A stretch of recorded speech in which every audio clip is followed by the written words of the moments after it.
টক এই আমটা। এত খাওয়া খাচ্ছ তাও আবার কত টক। টকটক মিষ্টি মিষ্টি। পুচকে তোর কাঁচা আম ভালো লাগে না পাকা আম ভালো লাগে? কাঁচা। তো তোমার জোজো ঘুমায় জোজোর একটু খাওয়াবে না? জোজো খায় না। খাচ্ছে দেখো তো। আর খাও। গরমে তো আম খেতে হয়, গরম কেটে যায়। খাও।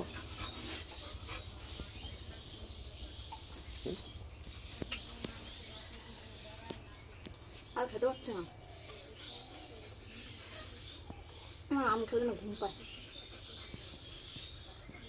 আমগুলো টকটক মিষ্টি মিষ্টি ভালো লাগে। কি করো তুমি? ও দূর ব্যাং, আমি তো খাবো না। খা খা খা খা খা।